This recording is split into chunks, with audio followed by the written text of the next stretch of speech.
দেশ বিদেশের বিনোদন অঙ্গনে নানা রঙিন খবর নিয়ে আমাদের নিয়মিত আয়োজন স্টেপ প্রেজেন্টস দেশবিজ। রঙিন দুনিয়ার খবর নিয়ে হাজির হয়েছি আমি কেয়া লস্কর। দর্শক, চলুন তাহলে শুরু করি আজকের স্টেপ প্রেজেন্টস দেশবিজ। এক প্রকার নীরবে প্রস্থান হলো প্রতিদ্বন্দ্বী কিংবা সীমানা পেরিয়ে খ্যাত অভিনেত্রী জয়শ্রী। গেল 12 জানুয়ারি লন্ডনে শেষ নিঃশ্বাস ত্যাগ করেন তিনি। মৃত্যুকালে তার বয়স হয়েছিল 72 বছর। বিস্তারিত সঞ্জিত আক্তার রিপোর্টে।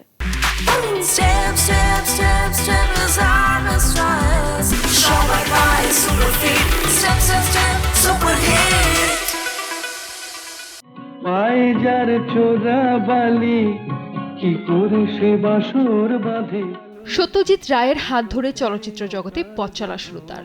1976 সালে মহানায়ক উত্তম কুমারের বিপরীতে অসাধারণ চলচ্চিত্রে অভিনয় করে তিনি পেয়েছিলেন ব্যাপক জনপ্রিয়তা। নিজের অনবদ্য অভিনয়ের জন্য মিস ক্যালকাটা উপাধি লাভ করা সেই জয়শ্রী কবির আর নেই। সোমবার 12 জানুয়ারি লন্ডনে চিকিৎসাধীন অবস্থায় শেষ নিঃশ্বাস ত্যাগ করেন তিনি। প্রয়াণের আগে বেশ কিছু কাল ধরে জয়শ্রী কবির গুরুতর অসুস্থ ছিলেন বলে জানা যায়। লন্ডনের স্থানীয় চলচ্চিত্র কর্মীদের মাধ্যমে তার মৃত্যুর সংবাদটি দেশে এসে পৌঁছায়। জয়শ্রী কবিরের মৃত্যুতে বাংলাদেশের চলচ্চিত্র অঙ্গনে শোকের ছায়া নেমে এসেছে। মুক্তিযুদ্ধের পর স্বাধীন বাংলাদেশের চলচ্চিত্রের গুণগত মান উন্নয়নে জয়শ্রী কবির অসামান্য অবদান রেখেছেন বলে উল্লেখ করেছে federation of film societies of Bangladesh. এক শোক বিজ্ঞপ্তিতে সংগঠনটি জানায় যে বাংলা ভাষা চলচ্চিত্রের এই গুণী শিল্পী তাদের অত্যন্ত নিকটজন ছিলেন এবং তার চলে যাওয়া চলচ্চিত্র জগতের জন্য এক অপূরণীয় ক্ষতি। প্রখ্যাত চলচ্চিত্র নির্মাতা আলমগীর কবিরের ভাগ্নে জাভেদ মাহমুদও সামাজিক যোগাযোগ মাধ্যমে তার মামির মৃত্যুর খবর জানিয়ে শোক প্রকাশ করেছেন। তিনি স্মরণ করেন যে জয়শ্রী কবির সত্যজিৎ রায়ের কালজয়ী সিনেমা প্রতিদ্বন্দ্বী ছাড়াও আলমগীর কবিরের নির্দেশনায় সীমানা পেরিয়ে, রূপালী সৈকতে এবং সূর্যকন্যার মতো আলোচিত চলচ্চিত্রে কেন্দ্রীয় চরিত্রে অভিনয় করেছিলেন। জয়শ্রী কবিরের ব্যক্তিগত ও কর্মজীবনে একটি বড় অংশ জুড়ে ছিল বাংলাদেশ। সূর্যকন্যা সিনেমাতে অভিনয়ের সুবাদে তিনি ঢাকায় আসেন এবং পরবর্তীতে চলচ্চিত্র পরিচালক আলমগীর কবিরকে বিয়ে করে এদেশে স্থায়ী হন। বিয়ের পর তিনি জয়শ্রী রায় থেকে জয়শ্রী কবির নামে পরিচিতি লাভ করেন। আলমগীর কবিরের সঙ্গে বিচ্ছেদের পর তিনি কলকাতায় ফিরে যান এবং পরবর্তীতে ছেলেকে নিয়ে লন্ডনে পাড়ি জমান। বাংলাদেশের চলচ্চিত্রে জয়শ্রী বুলবুল আহমেদ জুটি অত্যন্ত জনপ্রিয় ছিল। এই জুটির সীমানা পেরিয়ে, মোহনা, পুরস্কার ও রূপালী সৈকতের মতো সিনেমাগুলো আজও দর্শকদের মনে দাগ কেটে আছে। সঞ্জিত আক্তার, দেশ টিভি। বৈচিত্র্যময় সব চরিত্রের মাধ্যমে দর্শকের মনে জায়গা করে নিয়েছেন হলিউড অভিনেত্রী জয়ী সালডানা। অভিনেত্রী স্কারলেট জোহানসন ও স্যামুয়েল এল জ্যাকসনের পর তৃতীয় স্থানে ছিলেন তিনি। এবার সবাইকে ছাড়িয়ে এক লাফে শীর্ষ অবস্থানে জায়গা করে নিয়ে এখন বিশ্বের সবচেয়ে ব্যবসা সফল অভিনেত্রী সালডানা। বিস্তারিত থাকছে ফরহাদ হোসেনের রিপোর্টে। বৈচিত্র্যময় সব চরিত্রের মাধ্যমে দর্শকের মনে জায়গা করে নিয়েছেন হলিউড অভিনেত্রী জয়ী সালডানা। এবার তিনি করলেন এক নতুন ইতিহাস। বিশ্বের সর্বোচ্চ আয়কারী 3টি সিনেমায় অভিনয় করেছেন সালডানা। 2009 সালের অ্যাভাটার, 2019 সালের অ্যাভেঞ্জার্স এন্ড গেম ও 2022 সালের Avatar the way of water. সবশেষ জেমস ক্যামেরনের অ্যাভাটার ফায়ার অ্যান্ড অ্যাশ দিয়ে সবাইকে ছাড়িয়ে এখন বিশ্বের সবচেয়ে ব্যবসায় সফল অভিনেত্রী। বুধবার একটি প্রতিবেদনে বলা হয়, জয়ী সালডানার প্রথম নারী অভিনেত্রী যিনি 4টি সিনেমায় $2 বিলিয়ন বেশি আয় করেছেন। তার মধ্যে রয়েছে 2018 সালের অ্যাভেঞ্জার্স ইনফিনিটি ওয়ার। এছাড়াও মার্ভেল সিনেমাটিক ইউনিভার্সে গ্যামোরা চরিত্রে 3টি গার্ডিয়ানস অব দ্য গ্যালাক্সি সিনেমায় অভিনয় করেছেন জয়ী সালডানা। পাশাপাশি স্টার ট্রেক ট্রিলজিতে অভিনয় করেছেন নিয়োটো উহুরা চরিত্রে, যে সিরিজের মোট আয়ও $1 বিলিয়ন বেশি। 2024 সাল পর্যন্ত সালডানার সিনেমাগুলোর মোট আয় ছিল $14 বিলিয়ন বেশি। তখন তিনি ছিলেন স্কারলেট জোহানসন ও স্যামুয়েল এল জ্যাকসনের পর তৃতীয় স্থানে। কিন্তু 2025 সালের ডিসেম্বরে মুক্তি পাওয়া অ্যাভাটার ফায়ার অ্যান্ড অ্যাশ একাই আয় করেছে $1.23 বিলিয়ন, যা তাকে এক লাফে শীর্ষে তুলে এনেছে। The highest grossing film actor of all time today, an achievement made possibly entirely by the incredible franchises and the collaborators that I have been fortunate enough to be a part of. এ বিষয়ে মঙ্গলবার সন্ধ্যায় সামাজিক যোগাযোগ মাধ্যমে Saldana একটি video post করে কৃতজ্ঞতা প্রকাশ করেছেন। তিনি বলেন, আমি আন্তরিকভাবে কৃতজ্ঞ এই অসাধারণ যাত্রার জন্য, যা আমাকে ইতিহাসের সর্বোচ্চ আয়কারী অভিনেত্রী হিসেবে দাঁড় করিয়েছে। এই অর্জন সম্ভব হয়েছে আমি যেসব প্রকল্পে কাজ করেছি সেগুলোর অসাধারণ টিম এবং পরিচালকদের জন্য। The strength of the ancestors is here. ভক্তদের উদ্দেশ্যে সালডানা বলেন, আপনারা ছাড়া এই অর্জন সম্ভব হতো না। এই সাফল্য আমাদের সকলের। আমি গভীরভাবে কৃতজ্ঞ। একই সঙ্গে পরবর্তী রেকর্ড ভাঙার ব্যক্তি আবার একজন নারী যেন হন বলে তিনি আশা প্রকাশ করেছেন। 2025 সাল জয়ী সালডানার ক্যারিয়ারে ছিল স্মরণীয়।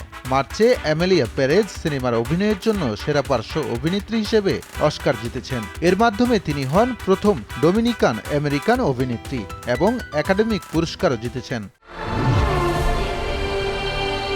Avatar fire and ash Saldana আবারও ফিরছেন নাভিযোদ্ধা নেইতেরি চরিত্রে।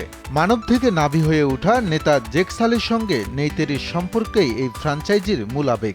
You can do it. জয়ী সালডানাকে আবারও দেখা যাবে 2029 সালের ডিসেম্বরে অ্যাভাটার 4 সিনেমায় এবং অ্যাভাটার 5-এ দেখা যাবে 2031 সালে। And we will find them. Farhad Hossain, দেশ TV. Step, step, step, step as I'm a stress. Show my body super fit. Step, step, step, super hit.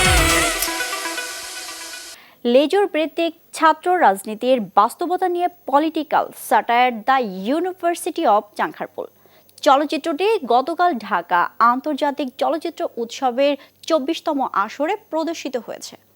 সিনেমাটির বিভিন্ন দিক তুলে ধরে নির্মাতা ও সংশ্লিষ্ট কলাকৌশলীরা।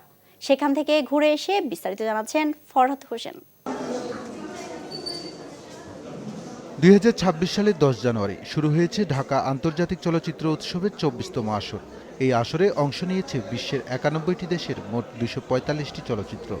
এর মধ্যে লেজর ভিত্তিক ছাত্র রাজনীতির বাস্তবতা নিয়ে গতকাল সন্ধ্যায় প্রদর্শিত হয়েছে নির্মাতা আকাশ হকের দ্য ইউনিভার্সিটি অব চাংখারপুল।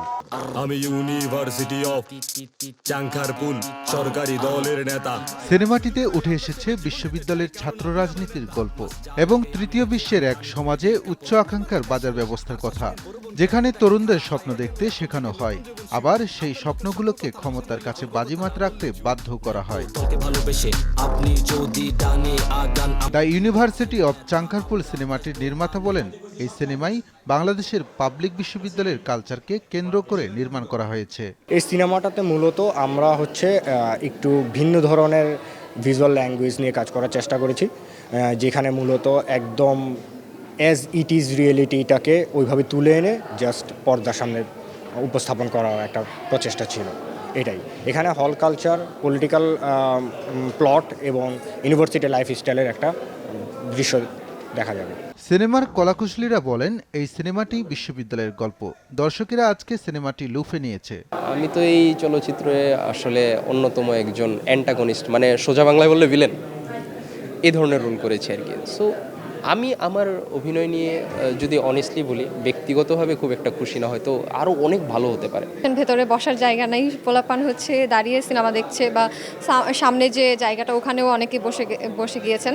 কিন্তু অভিনেতা হিসেবে আবার এই ক্ষেত্রে আমি খুবই আনন্দিত যে আমার সিনেমা প্রথম শোতে এরকম হাউসফুল এবং মানুষজন একদম সিঁড়িতে দাঁড়িয়ে সিনেমা দেখছে, যেটাকে বলে র্যাম্পের ওপর লোকজন দাঁড়ানো। তো এটা দেখে অ্যাকচুয়ালি খুব ভালো লাগছে বিষয়টা, যে মানুষ এত ভালোভাবে সিনেমাটাকে গ্রহণ করে নিয়েছে। এছাড়াও সিনেমা দেখে দর্শকেরা বলেন, পাবলিক বিশ্ববিদ্যালয়ে যে রাজনীতি হয়, যে ভাইয়ের রাজনীতি, যেটি আসলে আগেও ছিল এখনও আছে, যে রাজনীতির যে বহতা এখনও চলমান আছে, সেটি নিয়েই মূলত আমরা দেখতে পেয়েছি কাহিনীটি। মুভিটা সুন্দর, গল্প ভালো লাগছে। একজন স্টুডেন্ট যেগুলো ফেস করে ভার্সিটি লাইফে, সেই জিনিসগুলো নিয়ে তুলে ধরা হয়েছে এবং গল্পটা খুবই সুন্দর, ভালো লাগছে। নির্মাতা আরও বলেন, সিনেমাটি নির্মাণের সময় প্রেক্ষাগৃহে দর্শকদের দেখানোর কথা ছিল, পরে চলচ্চিত্র উৎসবগুলোতে প্রদর্শিত করব। তবে খুব শীঘ্রই সিনেমা প্রেমীরা বড় পর্দায় দেখতে পাবে সিনেমাটি। ফরহাদ হোসেন, দেশ টিভি। ভারতীয় সিনেমার ইতিহাসের রেকর্ড ভাঙা আর গড়টা যেন আল্লু অর্জুনের বাহাতের খেলা হয়ে দাঁড়িয়েছে। পুষ্পা 2 দ্য রুল দিয়ে বক্স অফিসে রীতিমতো তাণ্ডব চালানোর পর আইকন স্টার এবার হাত মেলালেন দক্ষিণ ভারতের অন্যতম সেরা মাস্টারমাইন্ড পরিচালক লোকেশ কনকারেজের সাথে। আসছে বছরের সবচেয়ে বড় ধামাকা। বিস্তারিত সানজিদ আক্তার রিপোর্টে। ইন্ডিয়ার চলচ্চিত্র জগতে সবচেয়ে উত্তেজনাপূর্ণ সহযোগিতার জন্য মঞ্চ প্রস্তুত করেছে প্রযোজনায় মৈত্রী মুভিজ, যাদের সঙ্গে আগে পুষ্পা করেছেন অভিনেতা। সঙ্গীতের দায়িত্বে অনিরুদ্ধ রবিচন্দর। প্রতিবেদন অনুযায়ী শ্রীকান্তি পর্বের পরে হায়দ্রাবাদে প্রি প্রোডাকশন কাজ শুরু হবে। চলতি বছরের অক্টোবরের পর আল্লু অর্জুনের অ্যাটলি পরিচালিত সিনেমা শেষ হওয়ার পর মূল শুটিং শুরু হবে। মিত্রি মুভি মেকার্স প্রযোজমানে স্ক্রিপ্টটি পুনর্লিখন করছেন, যাতে আল্লু অর্জুনের মাস অ্যাপিল ও দর্শকপ্রিয়তা মেলানো যায়। এতে পরিচালক যথেষ্ট সময় পাচ্ছেন কাস্ট ও ক্রু চূড়ান্ত করার আগে তার ভিশন নিখুঁত করার। আনুষ্ঠানিক ঘোষণা শীঘ্রই আসার কথা, তবে ইতোমধ্যেই চলচ্চিত্র প্রেমীদের মধ্যে উত্তেজনা ছড়িয়ে পড়েছে। এই ছিল আমাদের আজকের স্টে প্রেজেন্টস দেশবীজ। আগামীকাল আবারও দেখা হবে নতুন নতুন সব খবর নিয়ে। ততক্ষণ পর্যন্ত ভালো থাকুন, সুস্থ থাকুন এবং নিরাপদে থাকুন। আর দেখতে থাকুন অবশ্যই স্টে প্রেজেন্টস দেশবীজ।